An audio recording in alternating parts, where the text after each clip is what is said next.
ಶ್ರೀಮದ್ದೇ ರಾಮಾನುಜಾಯ ನಮಃ. ಶ್ರೀಮದ್ವರವರಮುನಯೇ ನಮಃ. ಶ್ರೀ ವೆಂಕಟಗುರುವೇ ನಮಃ. ಅಸ್ಮದ್ಗುರುಸಮಾರಂಭಾಂ ಯತಿಶೇಖರಮಧ್ಯಮಾಂ ಲಕ್ಷ್ಮೀವಲ್ಲಭಪರ್ಯಂತಾಂ ವಂದೇ ಗುರುಪರಂಪರಾಂ. ಭಾಗವತ ಕುಲಕೋಟಿಗೆ ಅಡೆಯನುಡಿಯ ಅನಂತಾನಂತ ನಮಸ್ಕಾರಗಳು. ತಿರುಪ್ಪಾವೆಯಲ್ಲಿ ಪೂರ್ವಾಚಾರ್ಯರ ಶ್ರೀನುಡಿಮುತ್ತುಗಳು ಎನ್ನುವ ಶೀರ್ಷಿಕೆಯಡಿಯಲ್ಲಿ ಒಂದಿಷ್ಟು ವಿಶೇಷಾರ್ಥಗಳನ್ನು ಹಂಚಿಕೊಳ್ಳಲು ಮಾರ್ಹಳಿ ಮಾಸದ 23ನೇ ಶುಭದಿನದ ಪಾಶುರಾನುಭವಕ್ಕೆ ಆಚಾರ್ಯರ ಪಾದಾರವಿಂದಗಳಿಗೆ ನಮಿಸುತ್ತಾ ನಿಮಗೆಲ್ಲರಿಗೂ ಹೃದಯಪೂರ್ವಕ ಸ್ವಾಗತವನ್ನು ಕೋರುತ್ತಿದ್ದೇನೆ. ಹಿಂದಿನ ಪಾಶುರದಲ್ಲಿ ಗೋಪಿಯರು ಅನನ್ಯಗತಿಕರಾಗಿ ಬಂದೆವು ಎಂದರು. ಇದನ್ನು ಕೇಳಿ ಶ್ರೀಕೃಷ್ಣನು, ನೀವು ನೀಳಾದೇವಿಯ ಕಡೆಯವರಾಗಿ ಅನನ್ಯಗತಿಕರು ಎಂದು ಹೇಳಬಹುದೇ ಎಂದು ಆಕ್ಷೇಪಿಸಿದನು. ಶ್ರೀರಾಮನ ಬಳಿ ದಂಡಕಾರಣ್ಯ ಋಷಿಗಳು ಏಹಿ ಪಶ್ಯ ಶರೀರಾಣಿ ಮನೀನಾಂ ಭಾವಿತಾತ್ಮನಾಂ ಹತಾನಾಂ ರಾಕ್ಷಸೈರ್ಘೋರೈರ್ ಬಹೂನಾಂ ಬಹುಧಾವನೆ, ಘೋರವಾದ ರಾಕ್ಷಸರಿಂದ ಹಿಂಸಿಸಲ್ಪಟ್ಟ ಶರೀರವನ್ನು ತೋರಿಸಿ ನಮ್ಮನ್ನು ರಕ್ಷಿಸುವಂಥವನಾಗು ಎಂದು ಅವಲತ್ತುಕೊಂಡಾಗ ಶ್ರೀರಾಮನು, ನಾನು ಮುಂಚಿತವಾಗಿಯೇ ಬಂದು ಇವರುಗಳನ್ನು ರಕ್ಷಿಸದೇ ಹೋದೆನೇ, ಇವರುಗಳು ನನ್ನ ಬಳಿ ಬಂದು ಕೇಳಿಕೊಳ್ಳುವಂತಾಯಿತಲ್ಲ ಎಂದು ಲಜ್ಜೆಯಿಂದ ಹೇಳಿಕೊಳ್ಳುತ್ತಾನೆ. ಅದೇ ರೀತಿ ವಿಭೀಷಣನನ್ನು ರಕ್ಷಿಸುವುದರಲ್ಲಿ ವಿಳಂಬ ಉಂಟಾಯಿತು ಎಂದು ಮರಗಿ ವಚಸಾ ಸಾಂತ್ವಯಿತ್ವೈನಂ ಎಂದು ಅವನ ಮನಸ್ಸು ಸಮಾಧಾನ ಹೊಂದುವಂತೆ ಕಪೋತದ ವೃತ್ತಾಂತವನ್ನು ಹೇಳುತ್ತಾನೆ. ಆ ಪಕ್ಷಿಯು ತನಗೆ ಶರಣಾಗತಿ ಮಾಡದ ಬೇಡನಿಗೆ ತನ್ನ ಪ್ರಾಣವನ್ನೇ ಅರ್ಪಿಸಿತು. ನಾನು ವಿಭೀಷಣನಿಗೆ ಮಾಡಿದ್ದು ಆ ಪಕ್ಷಿ ಮಾಡಿದ್ದರಲ್ಲಿ ಸ್ವಲ್ಪವೂ ಇಲ್ಲ ಎಂದು ಲಜ್ಜೆಯಿಂದ ಹೇಳಿಕೊಳ್ಳುತ್ತಾನೆ ಶ್ರೀರಾಮ. ಈ ರೀತಿ ಆಶ್ರಿತರು ತಾವಾಗಿಯೇ ಬಂದು ಕೇಳುವ ಮುನ್ನವೇ ತಾನು ಅವರಿಗೆ ಕಾರ್ಯವನ್ನು ಮಾಡಬೇಕು ಎಂದು ಆಶ್ರಿತ ಪಾರತಂತ್ರನಾಗಿರುವ ಭಗವಂತನಿಗೆ ನಪ್ಪಿನ್ನೆಯನ್ನು ಪುರುಷಕಾರವಾಗಿಕೊಂಡು ನನ್ನನ್ನೇ ನಂಬಿ ಬಂದಿರುವ ಈ ಗೋಪಿಯರು ತಾವಾಗಿ ಬಂದು ಕೇಳುವವರೆಗೂ ನಾನು ಅವರಿಗೆ ಕೃಪೆ ತೋರದೇ ಹೋದೆನೇ ಎಂದು ಲಜ್ಜಾಭಾವನೆಯೊಂದಿಗೆ ಪರಿತಪಿಸುತ್ತಾನೆ. ಕೃಷ್ಣನ ಈ ಭಾವನೆಗೆ ಹೊಂದುವಂತೆ ನಾವು ಪೂರ್ವಾಚಾರ್ಯರ ಶ್ರೀನುಡಿ ಮುತ್ತೊಂದನ್ನು 3000 ಪಡಿ, 6000 ಪಡಿ ಹಾಗೂ 2000 ಪಡಿ ಈ 3 ವ್ಯಾಖ್ಯಾನಗಳಲ್ಲೂ ಕಾಣಬಹುದು.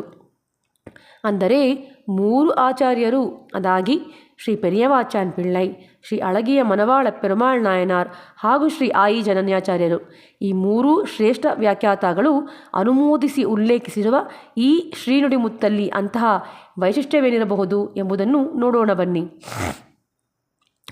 ಅಳಹರ್ கிளம்பியாச்சான் அருளப்பாடு ஒன்று சொல்லிக்கான் என்ன அபராத சஹசிர பாஜனம் என்று தொடங்கி அகத்திம் என்ன நம் இவராமானுஜம் உடையவராய் இருந்த வைத்து அகத்திம் என்ன பேராய் என்று ಅರುಳಿச் செய்தார். ಒಂದೊಮ್ಮೆ ತಿರುಮಾಲಿರುಂ ಜೋಲೆಯಲ್ಲಿ ಅತ್ಯದ್ಭುತವಾದ ಸೇವೆಯನ್ನು ನೀಡುತ್ತಿರುವ ಅಳಹರ್ ಕಿಡಂಬಿ ಆಚಾರ್ಯರನ್ನು ಕುರಿತು ಅರುಳಪ್ಪಾಡು, ಅದಾಗಿ ಯಾವುದಾದರೂ ಒಂದು ಶ್ಲೋಕವನ್ನು ಹಾಡಿ ಎಂದು ಕೇಳಿದಾಗ ಅವರು ಅಪರಾಧ ಸಹಸ್ರ ಭಾಜನಂ ಎಂದು ಆರಂಭಿಸಿ ಅಗತಿ ಎಂದು ಹೇಳಿದಾಗ ಒಡನೆ ಅಳಹರು ತಕ್ಷಣವೇ ಅವರನ್ನು ತಡೆದು, ನಮ್ಮ ಒಡೆಯವರಾದ ಶ್ರೀ ರಾಮಾನುಜರು ಇರುವಾಗ ನೀವು ಅಗತಿ ಎಂದು ಹೇಳಬಹುದೇ ಎಂದು ನೊಂದು ಹೇಳಿದರಂತೆ.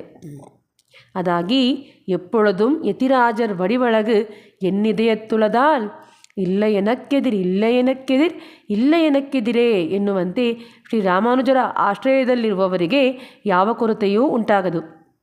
ಹಾಗಿದ್ದ ಮೇಲೆ ನೀವು ಗತಿ ಇಲ್ಲದವರು ಎಂದು ಹೇಗೆ ಹೇಳಿದಿರಿ ಎಂದು ಅಳಹರ್ ನುಡಿದುದನ್ನು ಇಲ್ಲಿ ಉಲ್ಲೇಖಿಸುತ್ತಾ 3 ಶ್ರೇಷ್ಠ ವ್ಯಾಖ್ಯಾತಕಾರರು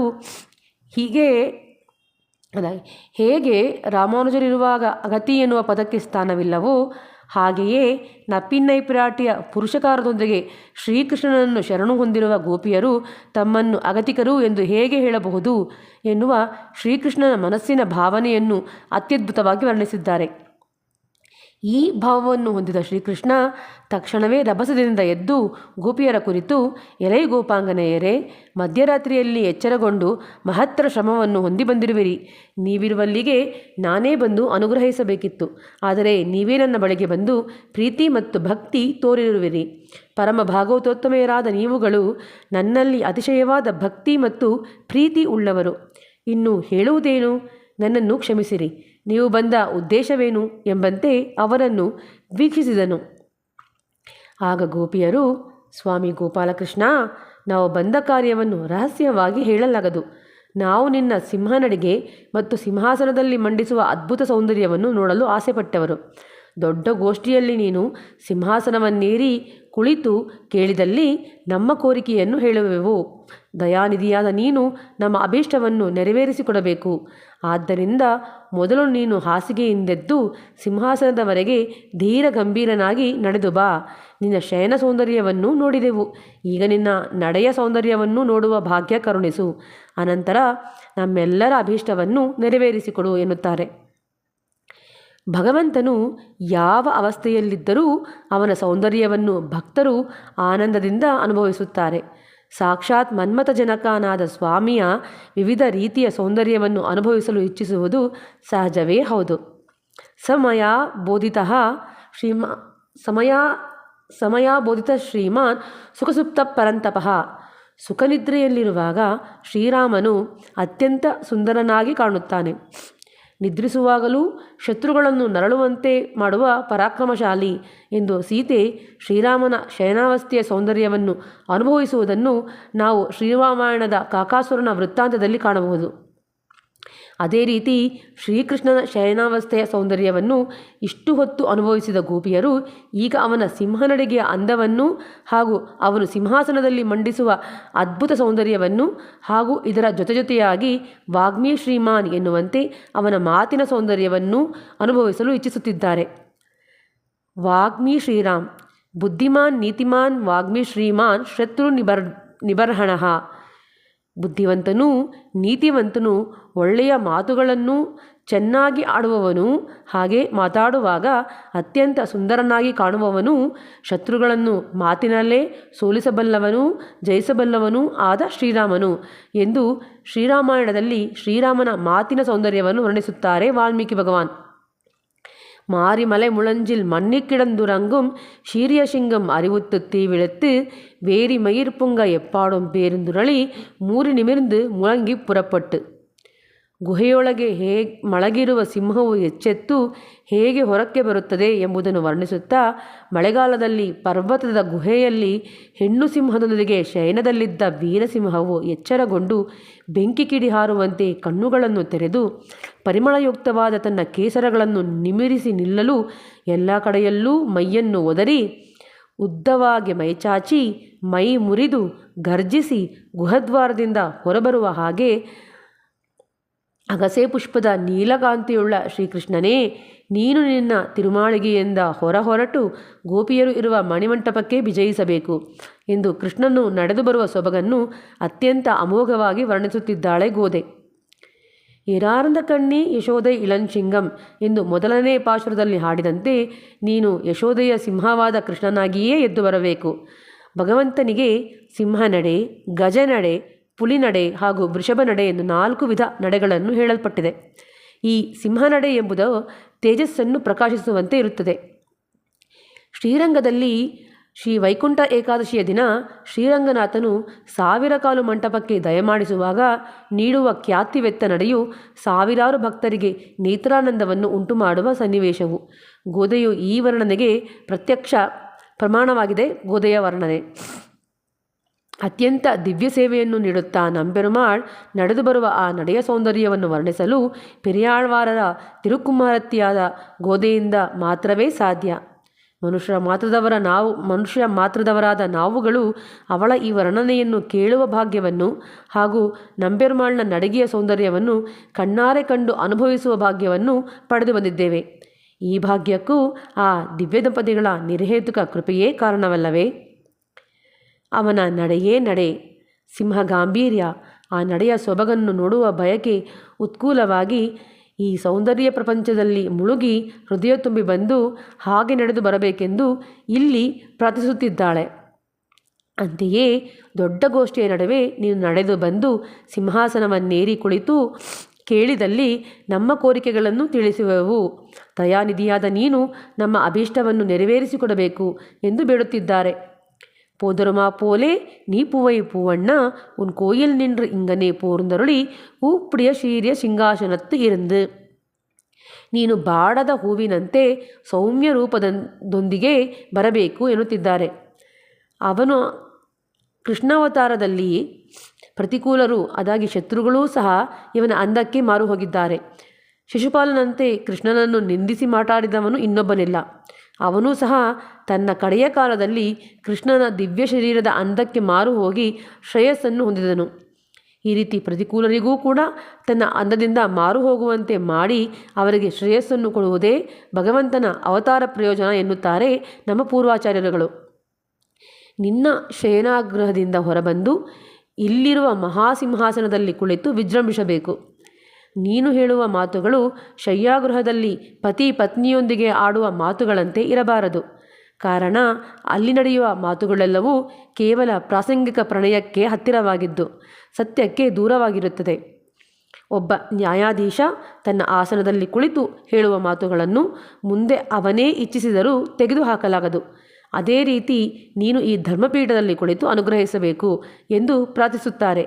ಅವರು ಪ್ರಾರ್ಥಿಸಿದಂತೆಯೇ ಶ್ರೀಕೃಷ್ಣನು ಎದ್ದು ಅಷ್ಟೂ ಗೋಪಿಯರ ನಡುವೆ ಸಿಂಹಗಾಂಭೀರ್ಯದಿಂದ ನಡೆದು ಬಂದು ಸಿಂಹಾಸನದಲ್ಲಿ ಆಸೀನನಾಗಿ, ನನ್ನ ಪ್ರೀತಿಯ ಗೋಪಿಯರೇ, ಈಗಲಾದರೂ ನಿನ್ನ ಅಭೀಷ್ಟವೇನೆಂಬುದನ್ನು ತಿಳಿಸುವಿರಾ ಎಂದು ಮಧುರಾಲಾಪಃ ಎನ್ನುವಂತೆ ಅತ್ಯಂತ ಮಧುರ ಸ್ವರದಲ್ಲಿ ಕೇಳುತ್ತಾನೆ. ಇದನ್ನು ಕೇಳಿದ ಗೋಪಿಯರು ಅತ್ಯಂತ ಹರ್ಷಾನಂದಭರಿತರಾಗಿ ಕೃಷ್ಣನನ್ನು ಕುರಿತು ತಮ್ಮ ಅಭಿಷ್ಟವೇನೆಂದು ತಿಳಿಸಬೇಕೆಂದು ಬಾಯಿ ತೆರೆದವರು ಸ್ವಲ್ಪ ನಿಧಾನಿಸಿ ಶ್ರೀರಾಮಾಯಣದ ಭರತ ಶರಣಾಗತಿ ವೃತ್ತಾಂತವನ್ನು ನೆನಪಿಸಿಕೊಳ್ಳುತ್ತಾರೆ. ಭಗವಂತನು ಸರ್ವ ಸ್ವತಂತ್ರನನು, ತನ್ನ ಇಚ್ಛೆಗೆ ಸೇರಿದಂತೆ ಏನನ್ನೂ ಮಾಡಬಲ್ಲ. ಏಕೆ ಹೀಗೆ ಮಾಡಿದೆ ಎಂದು ಅವನನ್ನು ಕೇಳುವವರಿಲ್ಲ. ಇದು ಅವನ ಪರತ್ವಗುಣಕ್ಕೆ ಒಂದು ಅಸಾಧಾರಣ ಮೆರುಗು. ಭರತನು ಉತ್ತಮ ಅಧಿಕಾರಿ, ಶರಣಾಗತಿಯನ್ನೂ ಸರಿಯಾದ ರೀತಿಯಲ್ಲಿಯೇ ಮಾಡಿದನು. ರಾಮನೂ ಗುಣಪೂರ್ಣ, ಹಾಗೆದ್ದು ಭರತನ ಅಭೀಷ್ಟವು ನೆರವೇರಲಿಲ್ಲ. ಇದಕ್ಕೆ ಕಾರಣ ರಾಮನ ಇಚ್ಛೆಯೇ ಆಗಿರುವುದು. ಅವನಿಗೆ ಆಗ ಅಯೋಧ್ಯೆಗೆ ಮರಳಿ ಹೋಗಲು ಇಚ್ಛೆ ಇರಲಿಲ್ಲ. ಅಂದರೆ ಆರತಿಯಿಂದ ಒಬ್ಬನು ಭಗವಂತನನ್ನು ಶರಣು ಹೊಂದಿದಾಗ ಖಂಡಿತ ಫಲ ದೊರೆಯುವುದು ಎನ್ನುವುದರಲ್ಲಿ ಅನುಮಾನವಿಲ್ಲ. ಆದರೆ ಶರಣಾಗತಿಯೇ ಉಪಾಯವಾಗದು. ಸಿದ್ಧಧರ್ಮನಾದ ಭಗವಂತನೇ ಉಪಾಯ, ಅವನ ಇಚ್ಛೆಯೇ ಉಪಾಯ ಎನ್ನುವುದನ್ನು ತೋರಿಸಿಕೊಡುತ್ತದೆ ಭರತ ಶರಣಾಗತಿ. ಭಗವಂತನ ಇಚ್ಛೆಗೆ ವಿರುದ್ಧವಾಗಿ ದಾಸ್ಯ ಸ್ವರೂಪವನ್ನು ಹೊಂದಿದ ಚೇತನನ ಪ್ರಾರ್ಥನೆ ಇರಕೂಡದು. ಒಂದು ಪಟ್ಟದ ಆನೆ ಒಬ್ಬ ದರಿದ್ರನ ಕತ್ತಿನಲ್ಲಿ ಹೂಮಾಲೆಯನ್ನು ಹಾಕಿದರೆ ಅದು ಹಾಗೇಕೆ ಮಾಡಿತು ಎಂದು ಯಾರೂ ಕೇಳಲು ಸಾಧ್ಯವಿಲ್ಲವೋ ಹಾಗೆಯೇ ಭಗವಂತ ಹಲವರಿಗೆ ತನ್ನ ಇಚ್ಛೆಯಿಂದ ಕೃಪೆಯನ್ನು ಕೊಡುತ್ತಾನೆ. ಅದು ಅಪರಿಮಿತವಾದದ್ದಾಗಿರುತ್ತದೆ. ಪ್ರವಾಹವು ಎರಡೂ ದಡಗಳನ್ನು ದಾಟಿ ಹೋಗುತ್ತದೆ, ಶಾಸ್ತ್ರ ಮರ್ಯಾದೆಯನ್ನೂ ಮೀರಿ ಪ್ರವಹಿಸುತ್ತದೆ. ಇದೇ ವಿಧಿವಾಯ್ಕಿಂಡ್ರು ಕಾಪಾರಾರ್ ಎನ್ನುತ್ತಾರೆ ಆಳ್ವಾರರು. ಇಲ್ಲಿ ವಿಧಿ ಎಂದರೆ ಅವನ ಇಚ್ಛಾಕೃಪೆ.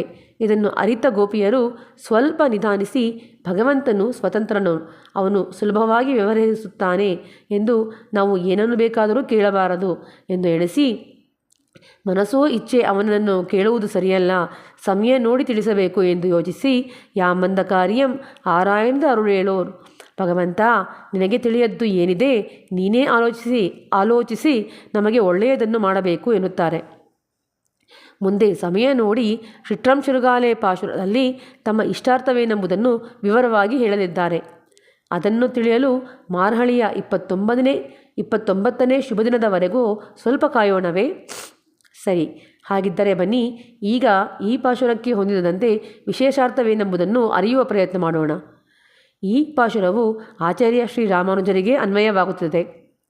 ಸಿಂಹ ಸದೃಶಾದಿ ಆಚಾರ್ಯರು ವೇದಾಂತವೆಂಬ ಬೆಟ್ಟದ ಗುಹೆಯಲ್ಲಿ ವಿಹರಿಸುತ್ತಾ ತಮ್ಮ ಯೋಗನಿದ್ರೆಯಿಂದ ಎದ್ದು ಆಚಾರ್ಯಪೀಠವಿರುವ ಕಾಲಕ್ಷೇಪ ಮಂಟಪಕ್ಕೆ ದಯಮಾಡಿ ಆಚಾರ್ಯಪೀಠವನ್ನು ಅಲಂಕರಿಸಿ ಮಾಯಾವಾದಿಗಳನ್ನು ಗೆದ್ದು ನಾಸ್ತಿಕತೆಯನ್ನು ಹೋಗಲಾಡಿಸಿ ಶಿಷ್ಯರಿಗೆ ಜ್ಞಾನೋಪದೇಶ ಮಾಡಿ ಎಲ್ಲೆಲ್ಲೂ ಭಗವಂತನ ಭಕ್ತಿ, ಪ್ರೀತಿ ಮತ್ತು ಶ್ರದ್ಧೆಯನ್ನು ಹರಡುವಂತೆ ಉಪದೇಶಿಸುತ್ತಾರೆ.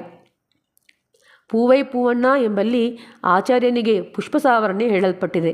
ಪುಷ್ಪಗಳ ಸುತ್ತಮುತ್ತ ದುಂಬಿಗಳು ಮಧುವನ್ನು ಹೀರಲು ಇರುವಂತೆ ಆಚಾರ್ಯನ ಸುತ್ತಲೂ ಜ್ಞಾನವೆಂಬ ಮಧುವನ್ನು ಸವಿಯುತ್ತಾ ಶಿಷ್ಯಪ್ರವರವು ಪ್ರಕಾಶಿಸುತ್ತಾರೆ.